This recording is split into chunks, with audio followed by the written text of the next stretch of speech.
So we have, now we'll look at the Capricorns.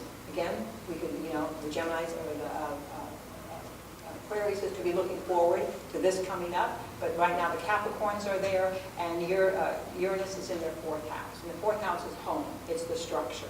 If you have a natal Uranus in this placement, this is, again, a very strong engineering placement. It gives the ability to see a lot of complex pieces of information and to pull things together in some sort of schematic, some sort of plan. Very good for musicians, very good for people who are writing music, but also for the people who are builders, who are trying to figure out, what are we going to do? We got to add something onto the house. We need to put an addition on. How can we design it? Again, maybe you're going to hire the designers. This isn't everyone can design an addition onto the house, but it does give that ability to understand, to look at the blueprints, and to understand the ramifications of what it is you're looking at.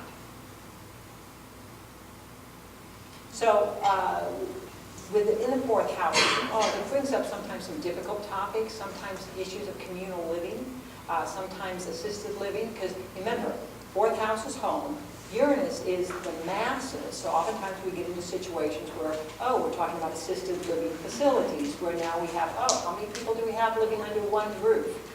We get into the idea of Uranus in the 4th oftentimes reflects on a parent, the state of a parent. And the Uranus rules the brain, so we get very focused on brain, what's going on in the brain of a parent at this point. What are they thinking? Okay, so we have this influence. This happened, started in 2009, going to be totally over with as we go forward here in the 2 years. I say home whiplash because during this time period, there's a big repeating question. We're thinking of moving. Maybe we're not going to move after all. Remember, this is the roller coaster.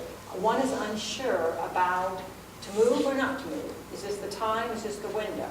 I've had clients who've actually, moved out of their home, already gone to their next home, and then decide that they really want to move back. And before their first house gets sold, they move back into it. I mean, it's so bizarre. It's a very unstable time period. But again, if you can think about the benefits that come, it's the idea of exercising the imagination of what home could look like. And maybe it doesn't have to look like the traditional home.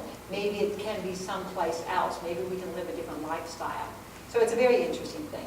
But it is a time period where there's oftentimes a statement, and most people don't want to go around claiming this one, where you're very aware of family, you want to belong to family, and yet you feel a little disconnected from family at the same time period. So you can hear a little conflict there. So sometimes people go into conflict, or they appear to be the rebel. They appear to be the one that's upsetting the family.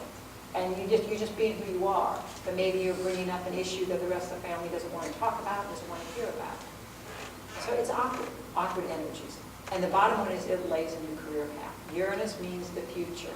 And it's very good for technologies. It's very good for understanding technologies that haven't been quite invented yet, or just on the cutting edge, or things that are people doing in their home that they're no longer going to an office to do. They're actually going to work out of their home. So Uranus in the 4th is upsetting. Remember, we've all been here. Once you hit 84, we're all going to say this. We've been there and done that. Okay, it depends on what 7 years of your life. This would make a lot of sense if this was happening to you in your 20s, right? Because you may be bouncing around anyhow, living in a dormitory, living in a house with multiple roommates. But this can be very awkward when you're 50 and Uranus is going in your 5th house, and all of a sudden you start bouncing around and not sure if you're staying or going, right? Society has a whole different look at it than if you're in your 20s. So that's where we get these oddities, this formulaic sense of what people are doing at every decade of their life. Really doesn't exist.